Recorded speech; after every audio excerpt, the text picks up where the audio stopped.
that, this is welcome. This is your time. It's our time. Um, Yeah. well, our time, but really, this is about your voice and your singing.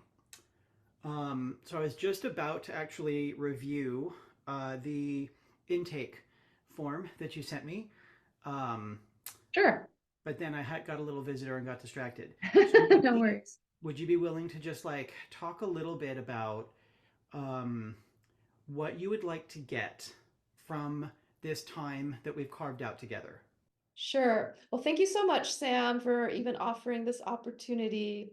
I think when we spoke about it, like at our last medicine retreat, like a year ago, I was like, oh yeah, I'm definitely interested in voice lessons and but as usual, life gets in the way and things get busy. So I was so happy to hear that you were offering this opportunity. And just to share a little bit about like you said, we'll have 4 weeks together, and it speaks to just my own ignorance around how all of this works, which I hopefully this will help us all.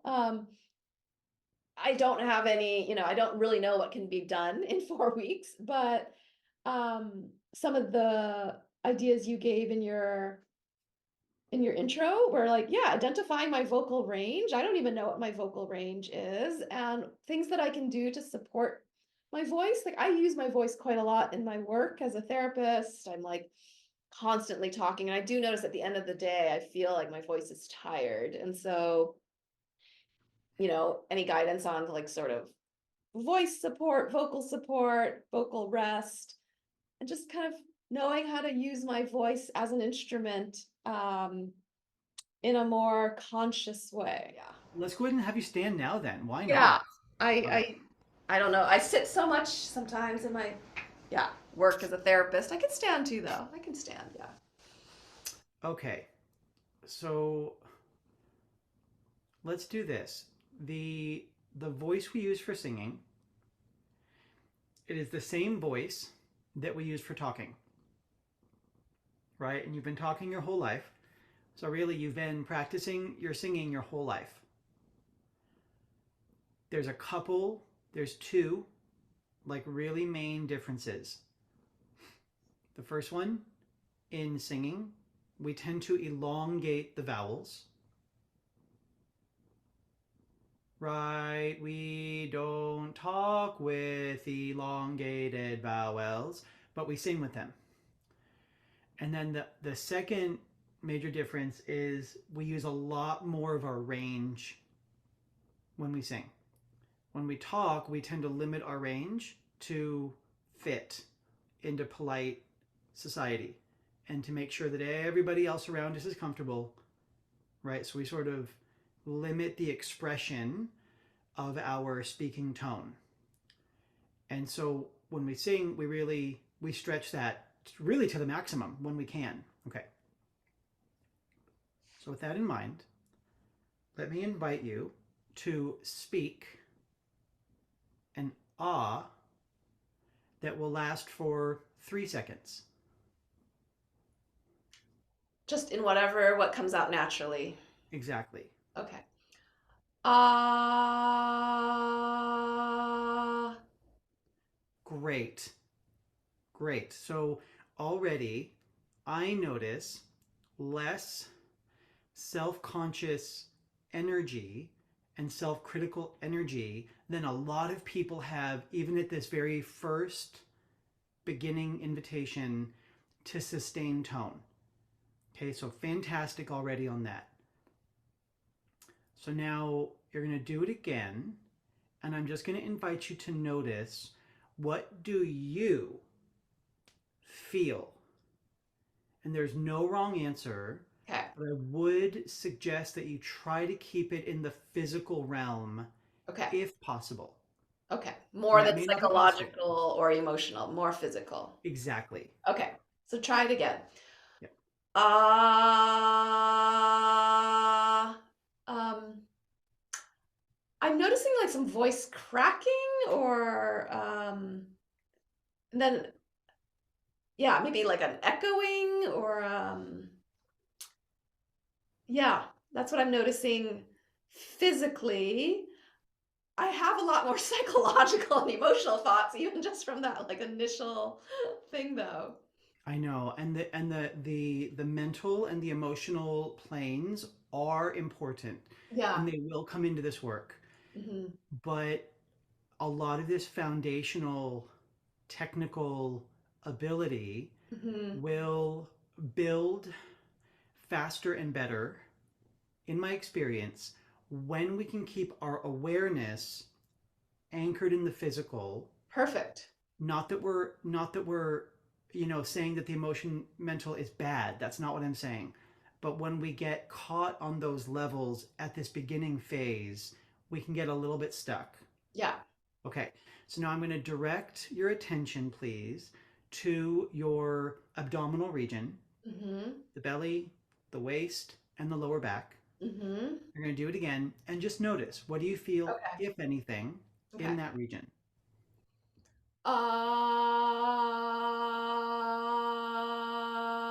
Well, I think because you directed me to focus more attention on it, I felt like I was trying to have my voice come more from there, which felt it felt better. It felt like there was more strength. It felt like there was before I felt like it was only coming from here, and now if I direct it down, it's coming. There's more volume and strength.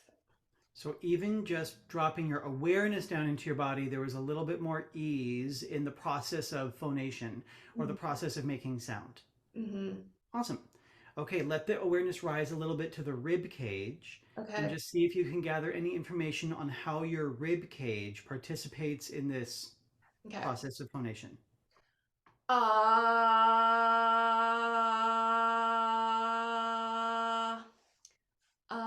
I don't know if my voice naturally wanted to move, like change pitch a little bit as I noticed there, or whether I'm just getting tired of doing one pitch, but um, that's what I noticed this time, that like my voice wanted to change pitches. I don't know. Great. So now let's bring our hands to the rib cage. Okay. And what I want you to notice, please, notice any movement or activation on the inhale preparation, on the onset of the tone, and then on the sustaining of the tone. So there's three phases that I want you to just analyze your rib cage, see what's going on. Okay. Uh, do you phonate on your inhale or your exhale? You almost always phonate on your exhale. Okay. If you phonate on your inhale, it kind of sounds like a pterodactyl. Oh! Okay. And generally not a pleasant sound for singing. Okay. So it's for us, we're gonna say it's always on the exhale. Okay.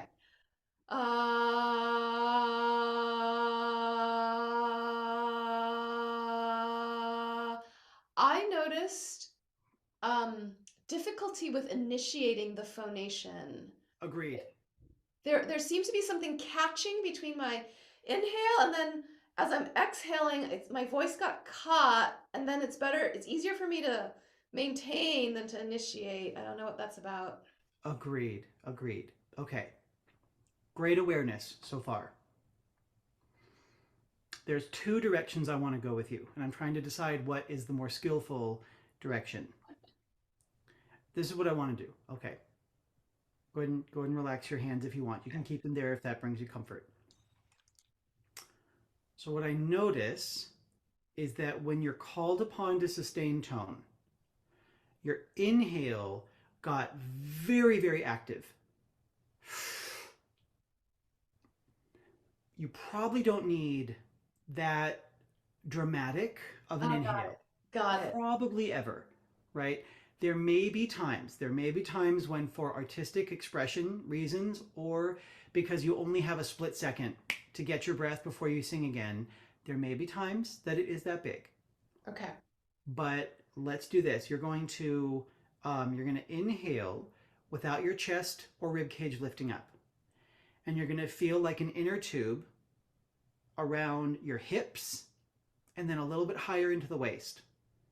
So like belly button ish, like an inch above your tailbone ish, waist ish, right? It's not perfect or specific. It's just ish.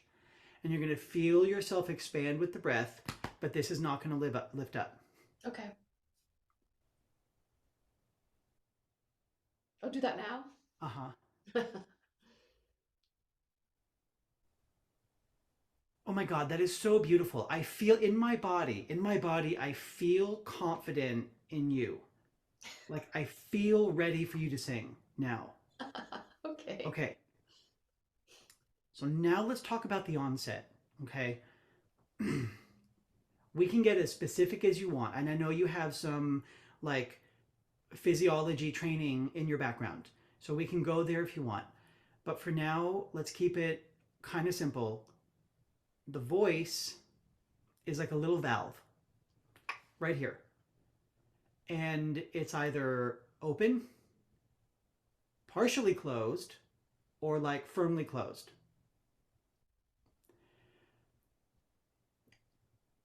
For you, it was open, and then the breath started to move, and then the valve tried to slam shut to control that movement of breath.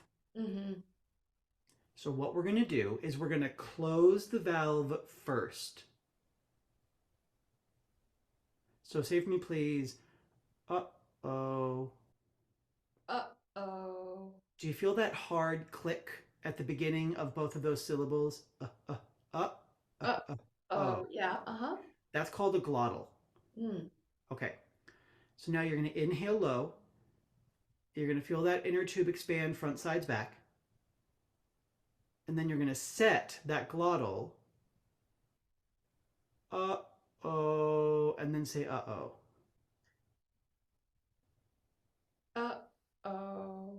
Yes, I love it. I love it. Give like, once you've inhaled and you set the glottis, you set that valve, give yourself a second to just feel what that's like with the valve closed, but no tone or air moving yet. Just give yourself a second to feel that. Okay, so I'm going to inhale my inner tube and then close my glottis. And I close my glottis by saying the uh-oh or just imagining it Now, closing? just imagine. I mean, well, more than imagine, you're going to do it. You like there's an actual physical that comes together. The uh-oh is just to get you that feeling of click Uh, click. but how do you close your glottis? Say uh-oh silently. Got it. Okay, and then so you want me to say uh-oh silently, close it, and then say uh-oh? Yeah, give yourself a second to hold, And then say then uh-oh. say uh-oh. Okay, let me do those 3 steps. Uh-oh. Nice. I dare say you could suspend just a teeny tiny bit longer before Okay. you make that first tone. Okay, I can do that.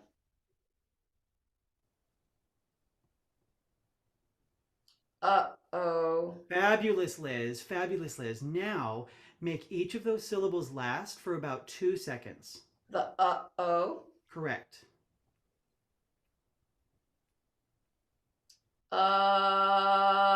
Oh. I didn't do it long enough, but yeah. Okay, great. So now these are the notes that you just naturally, intuitively picked out. Oh. So now I'm going to play, bye, honey. I'm going to play those. Once the singing starts, she usually takes off. Um, I'm going to play those notes first. Then you're going to do your routine. Okay. Inner tube inhale, suspend for a moment, closure, and then making your uh-oh on the notes. Okay. As you play them? No, because since we're remote, Yeah. there's a little lag and there's Yeah. no you can't actually do it simultaneously. So the piano will play first, then you'll go through your routine. Okay.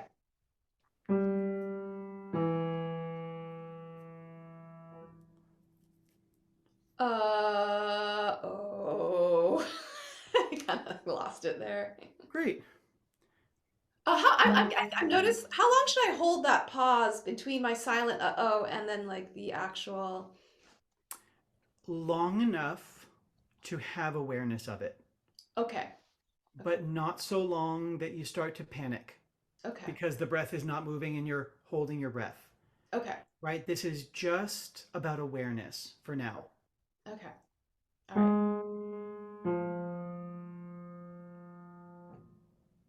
Oh.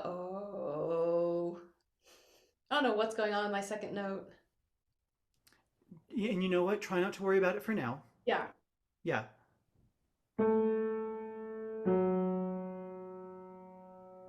Oh.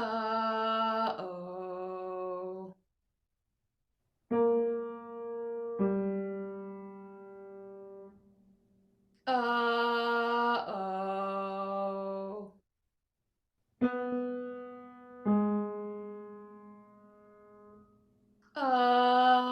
Oh. Great. Now let's talk about that one for a second. So the inhale was really good. I love that moment of suspension, but then I felt like the energy went right. Like there was sort of like a Out of the voice uh, sources, yeah. exactly, exactly. So let's do it again.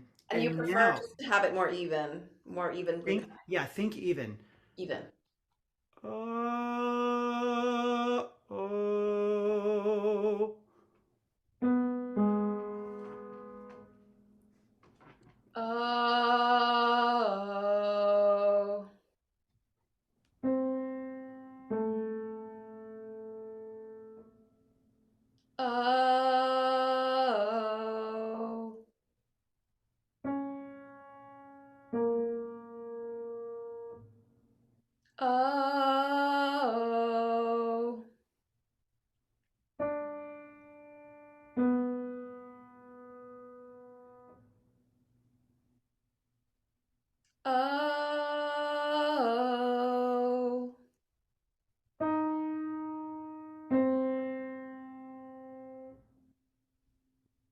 Oh. Oh. Oh. Oh.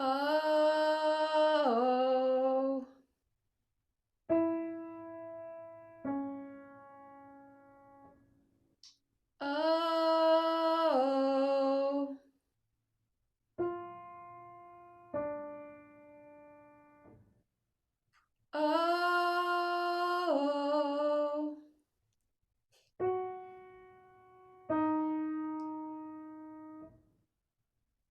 Oh. Oh.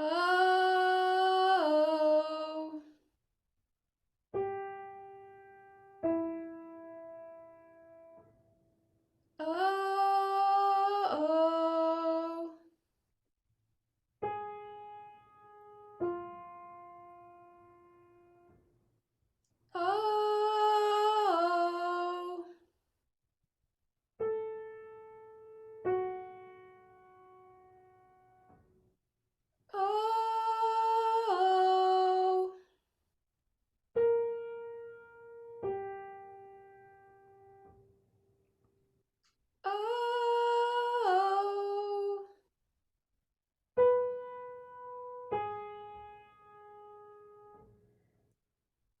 Oh. Oh.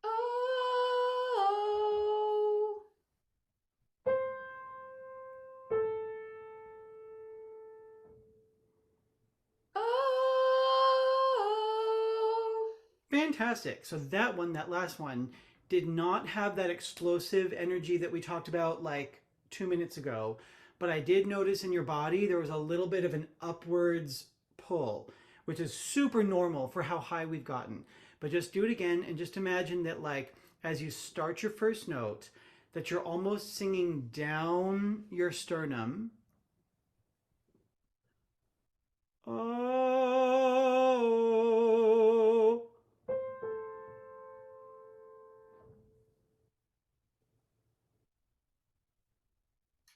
Oh.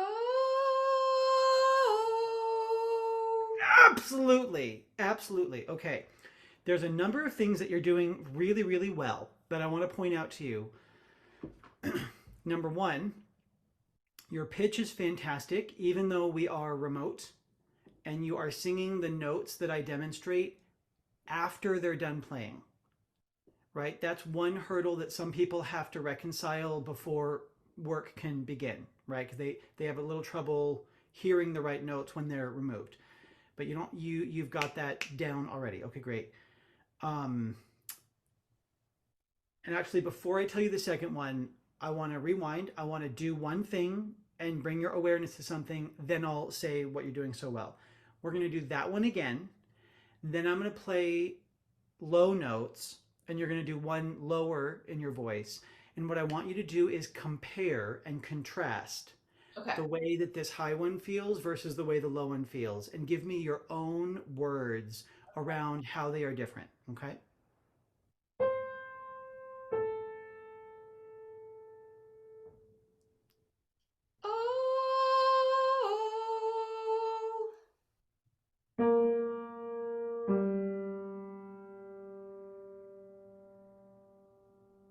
Oh, oh. Great. How are those different from each other in the way they feel or sound ish? I mean, one just obviously feels higher and lighter, and one feels lower and kind of more grounded. Awesome. The language that I use in my studio is head voice for that feeling of that higher, stretchy, lighter quality, and chest voice for that lower, deeper, like almost mannish quality to the sound.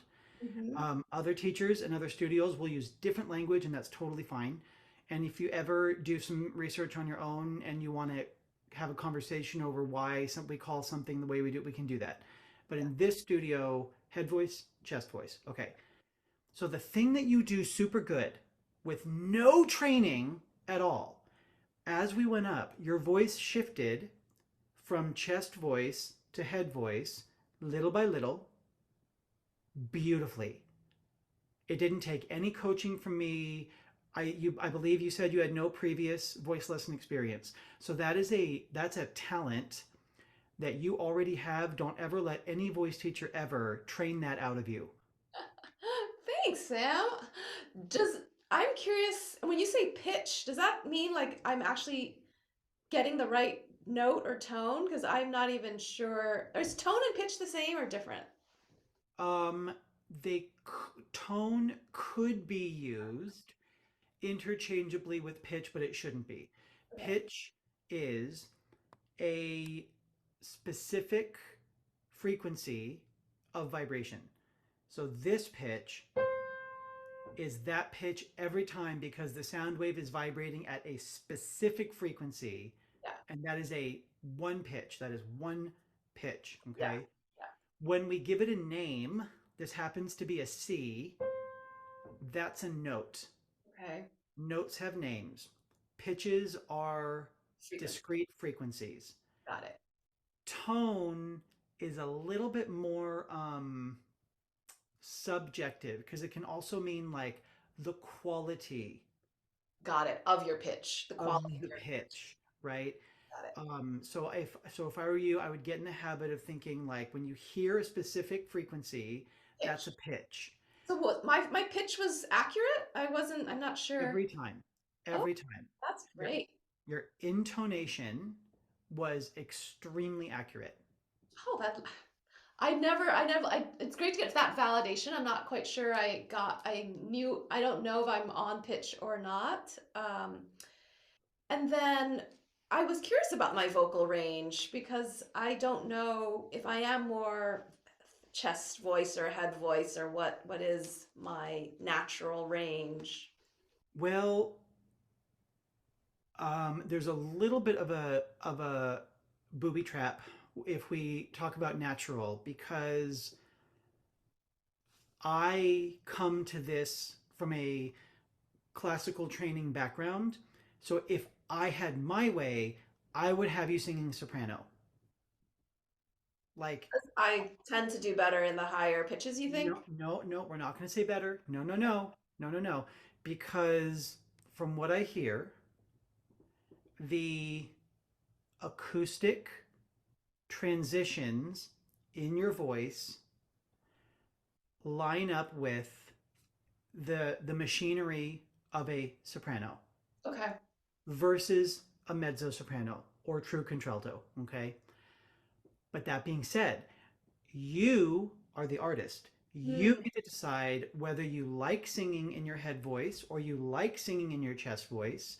You get to decide how you want to express yourself, how you want to touch people, and what kind of music you want to do. But you said soprano, mezzo soprano, and what's the one below that? Contralto. Contralto. Now, though, but Obviously, those, I'm not a bass, so I could my range though could be like somewhere in the contralto, mezzo soprano to soprano, depending on what I like to sing. well, if well, no, well, now if you were going to sing opera, Oh, I'm not gonna sing opera, but right. But my point is that like those designations only matter if you're going to sing opera. got it. Got it. Okay.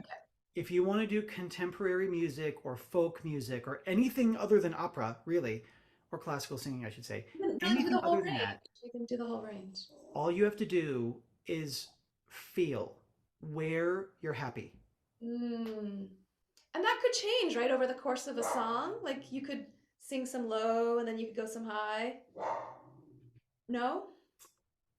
Well, a song is definitely going to have levels. It'll have low notes, it'll have high notes, but you can move the song around.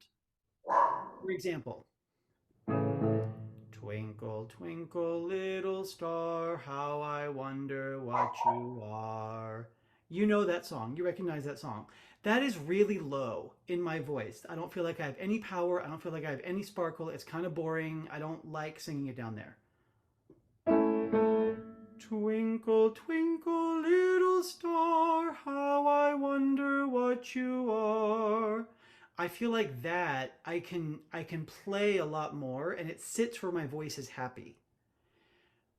Right? But the melody, the shape of the song does not change. Once it's written, the shape of the melody does not change, but you can put it higher or lower. Got it. Great. Okay? Great questions. Okay. So now let's do this. We're going to do another exercise. And this one is going to do twofold. So we're doing it for two reasons. One, we're going to,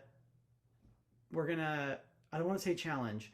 We're going to see what happens with this fabulous chest voice to head voice ease that you have.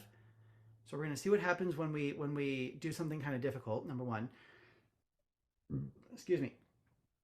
And number two, we're going to give you something a little bit more challenging musically, just to see how that goes.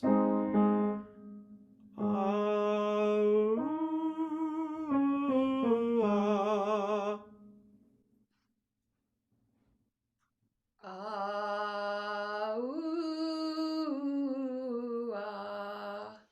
Correct. Correct. Now I see the question in your mind. What is the question? Question's like, did I really remember it right? You did. You got the vowel correctly. Ah on the bottom, oo on the top. That was correct. You came down the scale on the oo, and all the notes were correct. So we're gonna do it again. And if you get that little part of your brain that's like, "Am I doing this right?" Just let it know yes. Okay.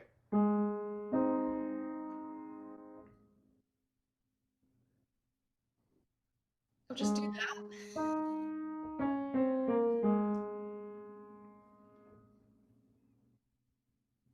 With what like what words? With what vocals? Just whatever we just did. Just like my voice. Ah, ooh, ah. Can you play it again?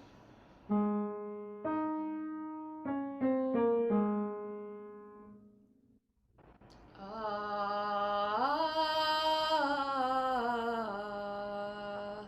Lovely. Go to an oo on the top note. Other than that, fabulous.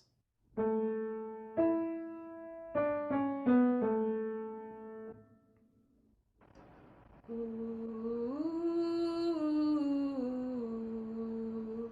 Great. And start with an ah on the bottom note. Go to an oo on the top, and but you sound great. The tone is great.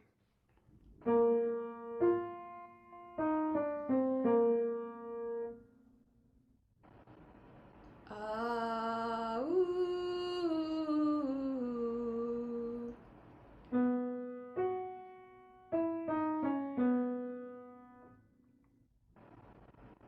Ah. Ooh.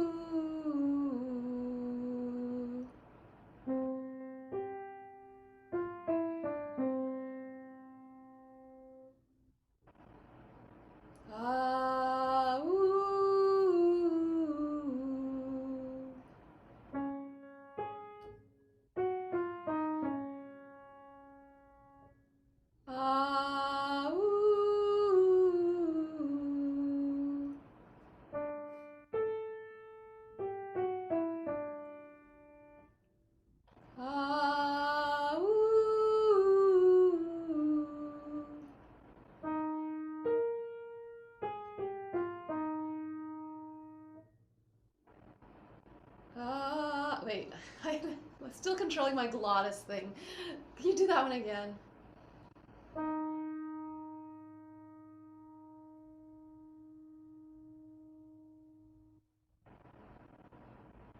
Ah, ooh.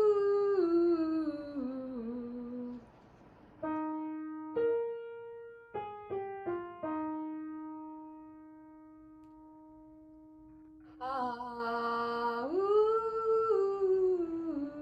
Okay, great. Okay, great. So now let's get the first note situated comfortably. Ah.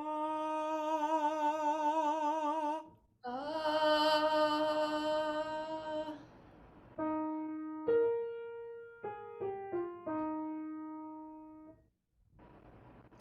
Ah, ooh. There you go. Go ahead. Yeah, yeah. Tell me, tell me. I noticed that I'm thinking too much about inhaling, glottis closing, and then singing. Like I'm like still going through this mental checklist of like I'm on a inhale or exhale, and that doesn't. I don't know if that's normal at the beginning, but I'm noticing like it doesn't. Yeah, I'm like going through that, which kind of gets in the way of me just focusing on the notes. I think that's okay. I think because this foundational technique, look, singing is this relationship between the air in your tank and the way the valve is letting it out. Mhm. That's like it's kind of universal to any style. This relationship between air and phonation. It's what we do after that up here in the resonators that really dictates what genre style we're singing, right? Um, so I your results are so good. The results that I'm noticing are your inhale seems really grounded. I don't feel like you're gasping for air. I don't feel like you're fighting. I just feel like it's really easy. Your tone is really connected on the onset. Therefore, as you sing your notes, there's great relationship between the valve and the tank. So I think that you're doing well. I think that you should focus on that technicality for now, Okay. um, because it's laying the foundation for not having to think about it later. Totally. Perfect. Great. And you know, and part of the lesson structure is as you focus on a concept, I might slowly increase the musical difficulty of the exercise so that we can see where's the tipping point. Mm-hmm. Where do we need to not get more challenging musically because you need more processing power for the technique versus like okay, she's killing the technique and I can see that she's focusing on the notes, so let's make it a little more challenging. And then that way you grow musically. Great. Yeah. Awesome. Also, and I think this is really worth. Do you have another minute? We've gone a little over. Yeah. If you do, I do. Yeah. I think it's worth mentioning that in this relationship, there's a constant balance of like on the one hand, it's my job Mhm. to figure out what needs improving and to offer that. And yet, sometimes the student, the singer, needs some time to like integrate and feel like a rock star before they get the next challenge thrown at them, right? But the singer also needs to feel like they're getting value for their time and their investment. Um, so my point being, you can always ask to go back and do it again. You can always ask to slow down. You can always ask for more explanation. You never have to feel like I give you a cue that means nothing to you and you're not allowed to question it. Okay. Like you really are empowered. Okay. Okay, let's do just a few more because I want to see what happens at the top of what is comfortable before we call it a day. Okay.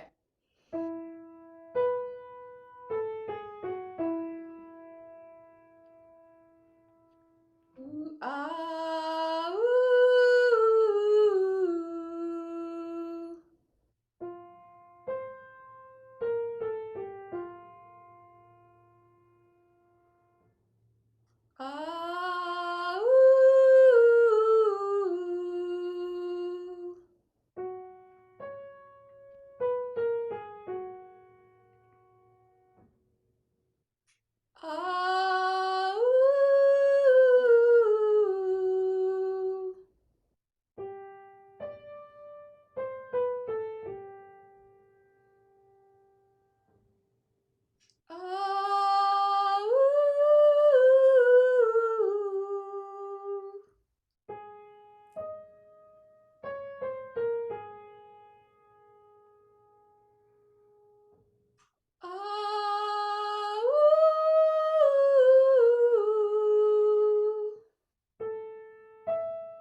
Very good job. That is a remarkable amount of range to cover in your first lesson.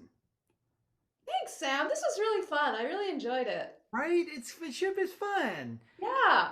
What should I do for homework before our next lesson? Okay, so what I would do, I would just focus on that foundational principle of Yeah. grounding your breath, number one. Really feeling and commanding what does that closure feel like to you? And then how do you start your tone evenly? Okay. Right? So it kind of doesn't matter what noise you make. Practice that technique. Okay. Exactly. It's the technique of how to prepare and then begin tone. Perfect. I would also excuse me, I would also look for a song because I think like you're picking it up so fast. I think we have time to maybe do a song Awesome. in together. So think about like a medicine song or some other. Try to keep it a little on the simple side if you can. All right. Chant would be great. Okay. And then let me know if you do decide. Let me know before our next lesson. Great. Thank you so Okay. much for your time, Sam. I'm really looking forward to our journey. Me Yeah. too. Good Okay. work, Liz. Bye. Say hi to Bye. John.